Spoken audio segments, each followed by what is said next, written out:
Assalamualaikum warahmatullahi wabarakatuh. Selamat pagi, halo semuanya. Pada kesempatan kali ini, Ibu akan menjelaskan bab 2, yaitu pemasaran dalam e-commerce. Mohon disimak ya anak-anak.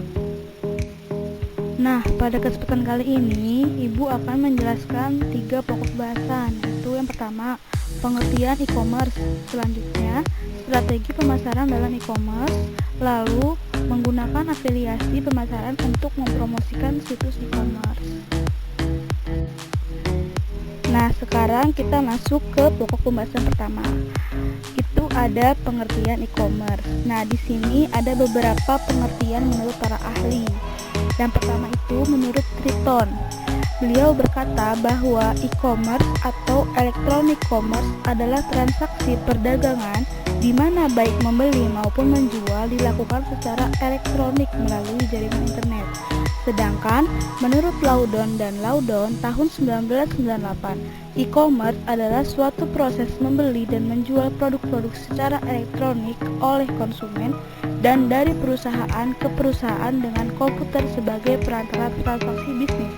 Jadi, dapat disimpulkan bahwa pengertian dari e-commerce yaitu kegiatan jual beli barang atau jasa atau transmisi dana atau data melalui jaringan elektronik terutama internet. E-commerce juga mempunyai tujuan. Apa sih tujuan dari e-commerce itu? Biasanya sebuah perusahaan menggunakan e-commerce yaitu untuk meningkatkan keuntungan perusahaan dengan menggunakan cara yang efektif dan efisien. Apa sih cara yang efektif dan efisien itu?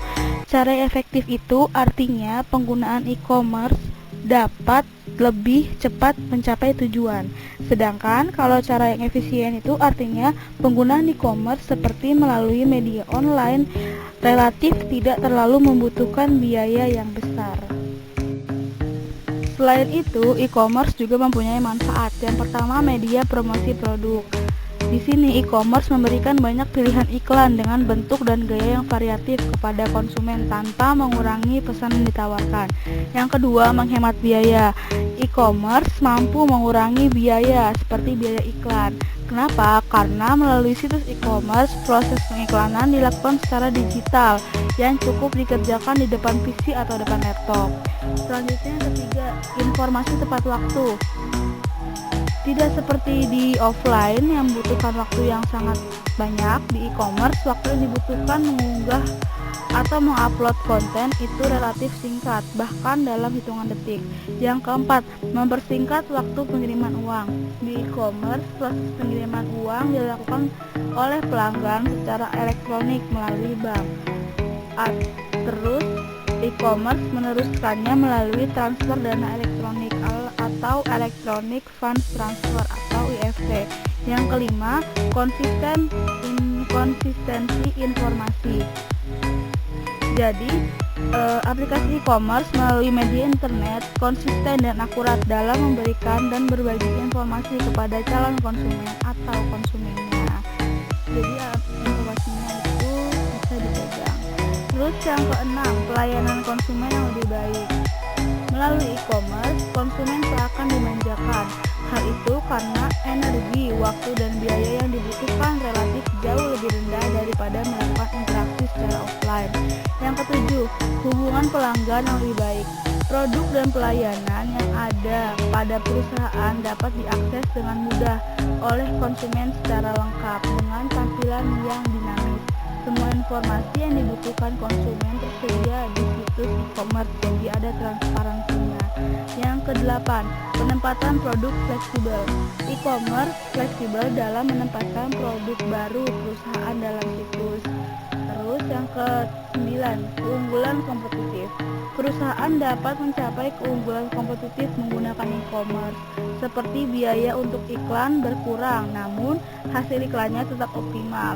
Adanya ruang bagi perusahaan untuk mengembangkan produk yang diinginkan konsumen berdasarkan saran atau kritiknya.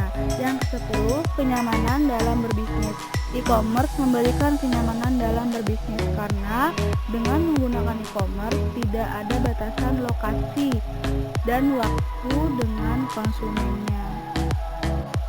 Di sini ada 4 jenis e-commerce. Yang pertama itu business to business atau B2B.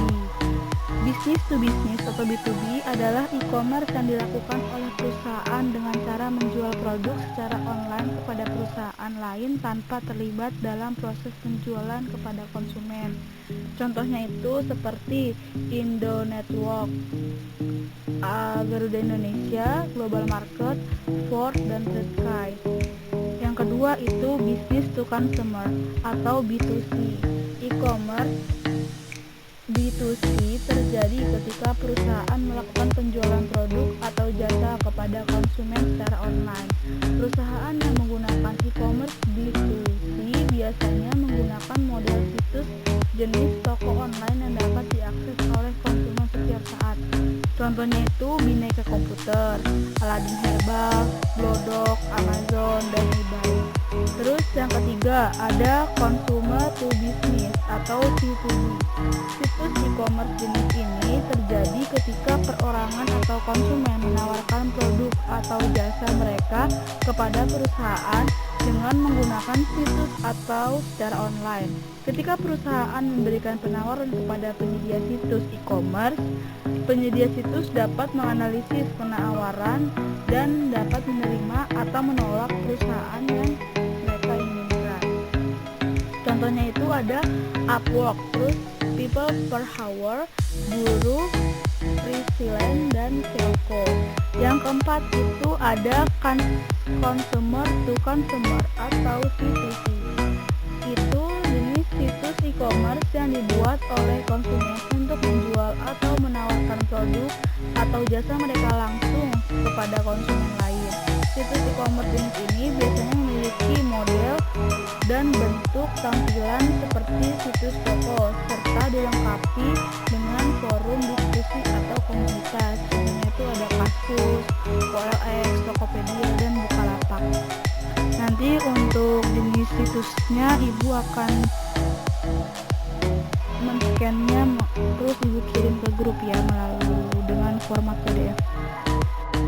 Selanjutnya kita masuk ke pokok bahasan yang kedua, yaitu strategi pemasaran dalam e-commerce. Strategi pemasaran dalam e-commerce ini dibedakan menjadi dua. Yang pertama, strategi desain situs. Yang kedua, strategi desain model. Nah, di strategi desain situs itu dibagi lagi menjadi dua. Ada strategi komunikasi, ada strategi transaksional. Strategi komunikasi atau informasi. Strategi komunikasi digunakan untuk memberikan informasi kepada konsumen tentang kebutuhan konsumen yang dapat dilihat dan dapat diakses melalui situs e-commerce. Strategi ini juga dapat dikembangkan dengan menempatkan konten situs pada media sosial. Nah, strategi komunikasi ini terbagi menjadi tiga. Yang pertama itu ada karakteristiknya. Karakteristiknya itu mampu memberikan informasi yang sifatnya sebagai tambahan untuk target pemasaran offline atau tradisional dan memberikan informasi yang terkini sehingga dapat terjalin hubungan dengan baik antara perusahaan dan konsumen. Selanjutnya ada cara promosinya nih. Cara promosi yang pertama itu membuat layout situs dalam bentuk katalog produk yang dapat dilihat melalui media internet. Yang kedua, membuat citra perusahaan agar bagus dengan kesadaran konsumen melalui layanan yang sesuai kebutuhan konsumen. Yang ketiga, situs digunakan semaksimal mungkin untuk memberikan informasi selengkap mungkin kepada konsumen, didukung dengan layanan yang dapat dinikmati melalui situs online. Yang keempat, mengurangi pengeluaran untuk promosi dengan hasil optimal melalui layanan pelanggan yang dapat dinikmati konsumen secara terus-menerus setiap saat. Selanjutnya ada manfaatnya. Yang pertama, informasi lengkap dan terkini dapat dinikmati konsumen setiap saat.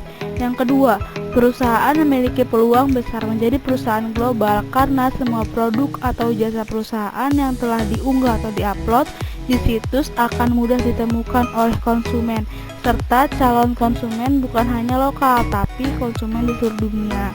Yang ketiga, Situs membuka dialog interaktif melalui komentar yang dapat ditindaklanjuti oleh perusahaan agar di masa datang menjadi lebih baik lagi. Yang keempat, biaya yang dibutuhkan untuk situs e-commerce normal dengan hasil yang optimal. Selanjutnya ada strategi transaksional atau online. Strategi transaksional digunakan untuk memberikan informasi kepada konsumen tentang produk atau jasa yang ditawarkan yang dilengkapi dengan fitur pendukung transaksi. Strategi ini akan lebih efektif bila diintegrasikan dengan media sosial yang banyak digunakan konsumen. Contohnya seperti Instagram dan Facebook. Strategi ini terbagi menjadi 3. Itu ada karakteristik yang pertama. Jadi karakteristiknya itu memberikan informasi melalui media web. Di dalamnya tersedia fasilitas untuk melakukan transaksi secara online. Terus yang kedua itu cara promosinya. Yang pertama, membuat toko retail berupa situs e-commerce yang dapat dikenal luas oleh konsumen melalui media internet daripada toko fisik atau offline. Yang kedua, membuat bisnis virtual yang kaya informasi dengan bentuk yang unik dan tidak dapat ditiru oleh pesaing. Yang ketiga, membuat bisnis virtual yang berfokus pada produk tertentu yang melayani penjualan serta dengan pangsa pasar yang mencakup seluruh dunia. Yang keempat, membuat bisnis virtual melalui situs e-commerce yang menghasilkan keuntungan bagi konsumen. Yang kelima, menciptakan bisnis virtual yang memberikan kenyamanan kepada konsumen dan tidak dapat dilakukan oleh pesaing. Selain itu ada manfaatnya. Yang pertama, perusahaan memberikan banyak pilihan produk yang bisa didapatkan dengan mudah melalui transaksi online. Yang kedua, melalui situs e-commerce, perusahaan memberikan layanan produk berkualitas dilengkapi dengan informasi terkini tentang produk dan jumlahnya. Yang ketiga, melalui situs e-commerce, perusahaan dapat membangun sebuah komunitas virtual. Di dalamnya, pihak perusahaan dan konsumen dapat berinteraksi secara langsung terkait produk serta layanannya. Selanjutnya ada strategi desain model situs. Strategi ini terbagi menjadi 2, yaitu strategi dasar yang pertama dan yang kedua strategi desain transaksional. Yang pertama, strategi dasar. Di strategi ini ada beberapa poin yang perlu diperhatikan. Poin yang pertama, membangun merek dan membangun citra. Melalui web e-commerce, perusahaan menampilkan produk yang dilengkapi dengan gambar, spesifikasi, serta harganya dalam bentuk etalase virtual. Yang kedua, itu meningkatkan efisiensi. Situs e-commerce dapat meningkatkan efisiensi, salah satunya dalam hal pemasaran produk. Biaya-biaya yang biasanya muncul pada pemasaran tradisional seperti biaya percetakan produk, pengiriman, distribusi, dan lain-lainnya dapat dihemat pada e-commerce. Selanjutnya ada meningkatkan promosi. Situs e-commerce sebagai media promosi dibuat dengan tampilan iklan yang unik untuk mengarahkan pengunjung potensial masuk ke situs yang dituju. Selanjutnya membangun informasi terkini. Di sini perusahaan menawarkan dan menyediakan kepada konsumen informasi-informasi yang rinci ketika berselancar di internet, baik saat melihat situs maupun saat akan melakukan transaksi pembelian. Nah, selanjutnya ada strategi desain transaksional. Di strategi ini terbagi menjadi 8 model situs. Yang pertama ada situs makelar, yang kedua ada situs retail, yang ketiga ada model pusat perbelanjaan, dan yang keempat ada model iklan. Untuk penjelasannya bisa dibaca dan dipahami ya.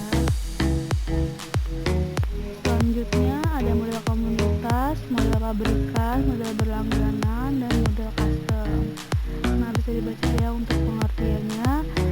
Untuk penjelasannya secara singkat, nanti ibu akan lampirkan contoh-contoh dari model tersebut dan ibu akan kirimkan PDF-nya. Selanjutnya, pokok kebahasan yang ketiga yaitu menggunakan afiliasi pemasaran untuk mempromosikan situs e-commerce.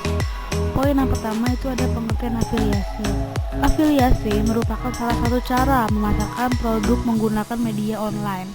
Beberapa perusahaan di Indonesia menggunakan cara afiliasi dalam bentuk program afiliasi untuk mencapai tujuan perusahaan. Nah, programnya itu terdiri dari 3 program. Yang pertama ada pay per click. Penayangan program afiliasi dibayar berdasarkan jumlah klik karena mendatangkan pengunjung di situs pemilik program afiliasi. Selanjutnya ada pay per lead. Penayangan program afiliasi dibayar berdasarkan jumlah anggota baru yang berhasil mengikuti program afiliasi melalui situs penayangan. Selanjutnya ada pay per sale. Penayangan program afiliasi dibayar berdasarkan jumlah transaksi yang terjadi. Lalu poin yang kedua itu ada manfaat afiliasi. Poin yang pertama itu produk perusahaan dapat tersebar luas karena dibantu oleh pengunjung yang mengikuti program afiliasi.